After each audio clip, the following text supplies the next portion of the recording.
اعوذ باللہ من الشیطان الرجیم بسم اللہ الرحمن الرحیم۔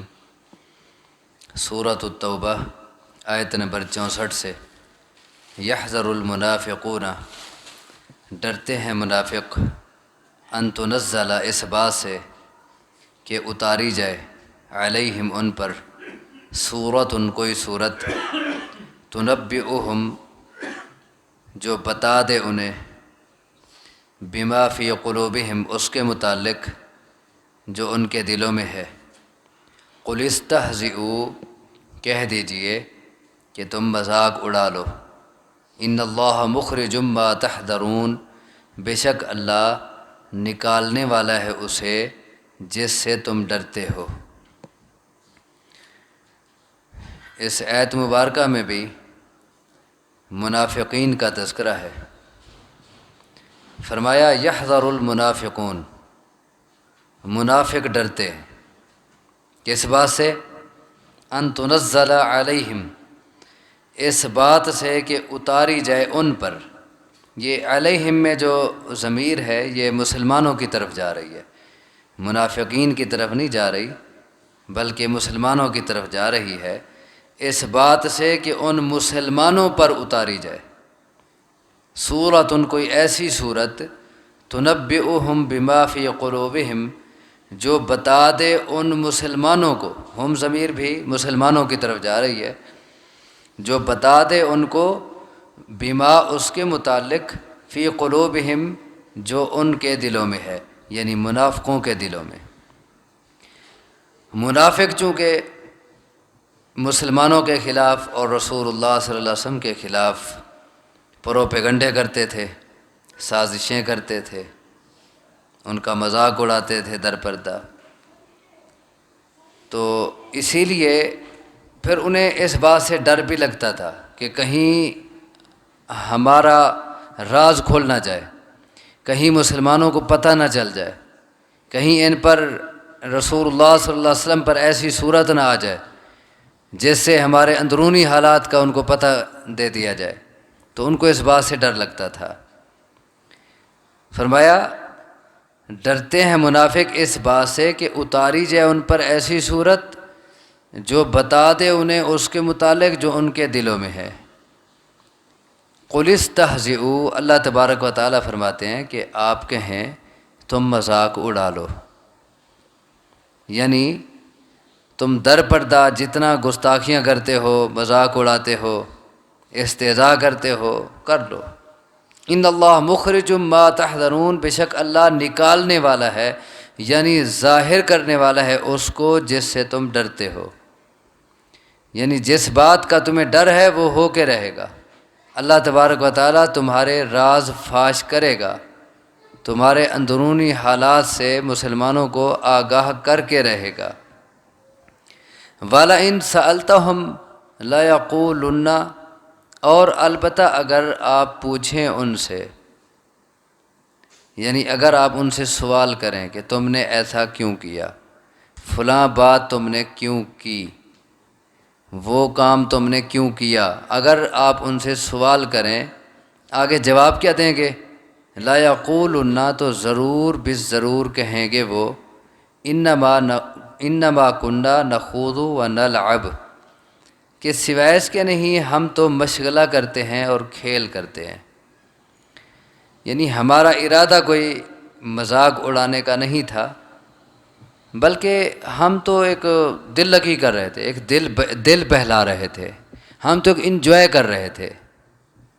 آپ کو یہ جواب دیں گے، قل، آپ فرمائیں، باللہ و آیاتہ و رسولہ کنتم تستہزئون، کیا اللہ کے ساتھ اور اس کی آیات کے ساتھ اور اس کے رسول کے ساتھ تم مذاق کرتے ہو؟ تم جو کہتے ہو کہ ہم تو دل بہلا رہے تھے، ہم تو بس مشغلہ کر رہے تھے، تمہیں دل بہلانے کے لیے اور مذاق اڑانے کے لیے جو موضوع ملا ہے وہ یہی ملا ہے، اور کوئی موضوع نہیں تھا جس میں تم دل بہلاتے اور مذاقیں کرتے۔ تمہیں اللہ اور اس کا پیغمبر اور اس کی آیات ملی ہیں مذاق اڑانے کے لیے۔ دیکھیں، انسان کسی کا مذاق کب اڑاتا ہے؟ جب اس کے دل میں اس کی کوئی اہمیت نہ ہو، جب اس کی کوئی عظمت نہ ہو، اس کا مقام نہ ہو، پھر وہ اس کا مذاق اڑاتا ہے یا اس کے ساتھ ہر وقت مذاقیں کرتا ہے۔ اور جس کی عظمت دل میں ہو، جس کا رعب ہو، جس کا مقام ہو دل میں، جس کی اہمیت ہو، تو آدمی اس کا مذاق نہیں اڑاتا۔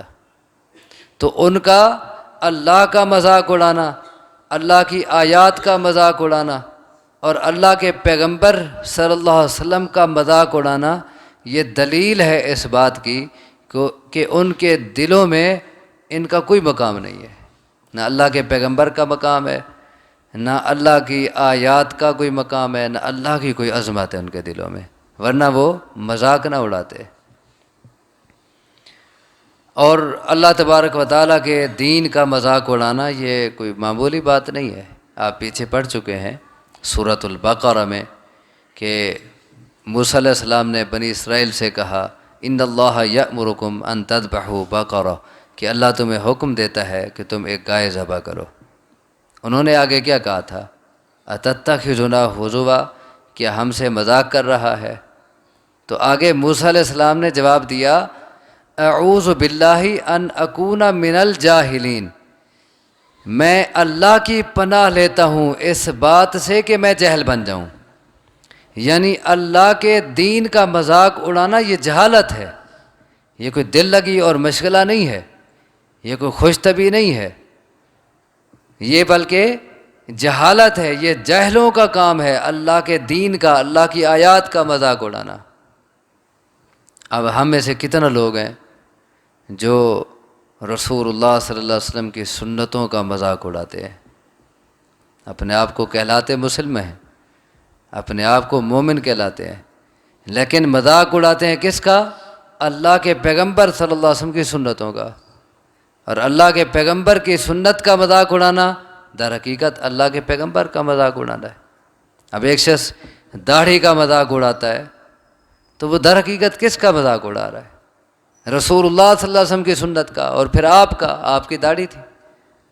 ایک شخص شلوار ٹخنوں سے اونچے رکھنے پر کسی کا مذاق اڑاتا ہے، یا کوئی رفع الیدین کا مذاق اڑاتا ہے، یا عورت کے سخت پردہ کرنے پر وہ عورت کا مذاق اڑاتا ہے، یا کوئی ایک عورت دوسری عورت کا مذاق اڑاتی ہے اس کے پردہ کرنے پہ، یا اس کے دین پہ چلنے پہ، یا اس کا شرعی پردہ کرنے پہ، تو یہ اللہ کے دین کا مذاق ہے اور اللہ کے پیغمبر صلی اللہ علیہ وسلم کی سنتوں کا مذاق ہے۔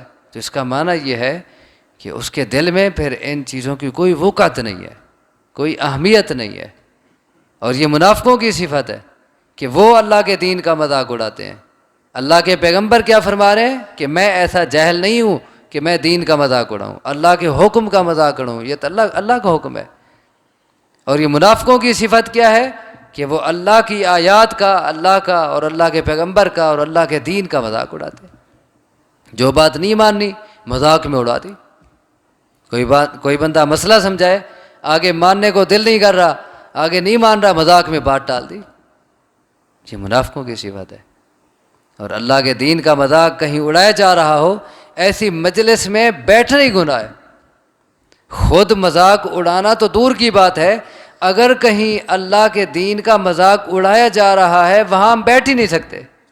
آپ پیچھے پڑھ چکے ہیں سورۃ النساء میں اذا سمعتم آیات اللہ یکفر بها ویستہزأ بها فلا تقعدوا معهم حتی یخوضوا فی حدیث غیرہ انکم اذا مثلہم، کہ جب اللہ کے دین کا انکار کیا جا رہا ہو یا اللہ کے دین کا مذاق اڑایا جا رہا ہو تو تم ان لوگوں کے ساتھ بیٹھو ہی نہ جب تک وہ اور باتوں میں مشغول نہ ہو جائیں، ورنہ تم بھی ان کے برابر ہو جاؤ گے گناہ میں۔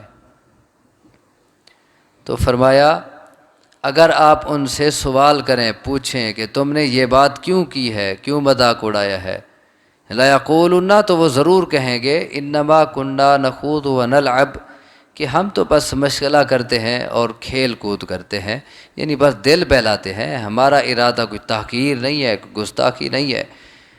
قل آپ کہیں باللہ و آیاتہ و رسولہ کنتم تستہزئون، کیا اللہ اور اس کی آیات اور اس کے رسول کا تم مذاق اڑاتے ہو؟ یعنی تمہیں مذاق اڑانے کے لیے اور دل بہلانے کے لیے یہی چیزیں ملی ہیں۔ لا تعتذروا، معذرتیں پیش نہ کرو، اپنے عذر پیش نہ کرو، یعنی اب یہ بہانے نہ بناؤ کہ ہم تو محض ایک دل لگی کر رہے تھے، ایک مشکلہ کر رہے تھے، ہم تو مذاق کر رہے تھے، ویسے یہ بہانہ نہ بناؤ۔ لا تعتذروا، عذر پیش نہ کرو، قد کفرتم بعد ایمانکم، تحقیق تم کافر ہو گئے ہو بعد اپنے ایمان کے۔ اللہ کے دین کا، اللہ اور اس کے پیغمبر کا مذاق اڑانا، اللہ کے دین کے جو شعار ہیں، دین کے شعار کا مذاق اڑانا، اس سے آدمی کفر تک چلا جاتا ہے بعض اوقات۔ یہ کوئی معمولی بات نہیں ہے۔ قد کفرتم بعد ایمانکم، یہ کافی لوگوں کو سنا ہے، وہ بعض اوقات موت کا اور قبر کا اور ملک الموت کا اور قبر میں آنے والے فرشتوں کا مذاق اڑا رہے ہوتے ہیں، ہم یہ کر دیں گے، ہم وہ کر دیں گے۔ یہ مذاق ہے اللہ کے دین کا۔ قد کفرتم بعد ایمانکم، تم کافر ہو گئے ہو بعد اپنے ایمان کے۔ اب یہاں سوال ہوتا ہے کیا وہ مومن تھے؟ اللہ جو کہہ رہا ہے کہ تم اپنے ایمان کے بعد کافر بن گئے ہو، حالانکہ وہ تو کافر ہی تھے، وہ تو مومن تھے ہی نہیں، وہ تو اندر سے انکاری تھے، تو پھر یہ کیوں کہا؟ تو اس کا معنی یہ ہے بعد اپنے ایمان کے، یعنی اپنے ایمان کے اظہار کے بعد۔ اظہار تو کرتے تھے وہ ایمان کا، اگرچہ دل میں ایمان نہیں تھا، تو مطلب یہ ہے کہ تم اپنے ایمان کے اظہار کے بعد کافر بن گئے ہو، یعنی پہلے تم اپنے ایمان کا اظہار کرتے تھے، اب تمہارا کفر بھی سامنے آ گیا ہے۔ پہلے تمہارا کفر چھپا ہوا تھا، اب تم دین کا مذاق جو اڑانے لگے ہو اور اللہ اور اس کے پیغمبر کا، اب تمہارا کفر بھی سامنے آ گیا ہے۔ ان نعف عن طائفۃ منکم، اگر درگزر کریں ہم ایک گروہ سے تم میں سے، نعذب طائفتم، تو ہم عذاب دیں گے اور گروہ کو، بانہم کانوا مجرمین، بوجہ اس کے کہ بے شک وہ مجرم ہے۔ کیا مطلب ہے؟ کہ ایک گروہ کو اگر ہم معاف کر دیں تو دوسرے کو تو عذاب دیں گے۔ دیکھیں کوئی ہوتا ہے جو سرگنا ہوتا ہے، جو بات کرنے والا ہے اصل، تو وہ کیا ہے، اسے عذاب ملے گا۔ اور دوسرے بعض اوقات اور لوگ ایسے مشکلوں میں شریک ہو جاتے ہیں، وہ چاہتے نہیں ایسی مذاق اڑانا، وہ چاہتے نہیں ہیں، لیکن بعض اوقات ایک بشری کمزوریوں کی وجہ سے وہ ایسی محفلوں میں اور ایسے مشغلوں میں شریک ہو جاتے ہیں، اور بعد میں جب وہاں سے اٹھتے ہیں انہیں احساس ہوتا ہے کہ یہاں تو اللہ کے دین کا مذاق اڑایا جا رہا تھا، اور یہاں تو اللہ کے پیغمبر کی گستاخیاں ہو رہی تھی، اور ہم کیوں بیٹھے، اور بعد میں اللہ سے معافیاں مانگ لیتے ہیں۔ تو ایسے لوگوں کو ہم معاف کر دیں گے، اور جو اصل مذاق اڑانے والے ہیں اور جو دل میں کافر ہیں اور جو معافی کی توفیق ہی جنہیں نہیں ملتی، تو انہیں تو عذاب ملے گا ہی ملے گا۔ تو فرمایا اگر ہم معاف کر دیں ایک گروہ کو تم میں سے، تو عذاب دیں گے اور گروہ کو بوجہ اس کے کہ بے شک وہ مجرم ہے۔ اللہ سے دعا ہے مجھے آپ کو سمجھنے کی، عمل کی توفیق عطا فرمائے۔ اقول قولی ھذا واستغفر اللہ لی ولکم وآخر دعوانا ان الحمد للہ رب العالمین۔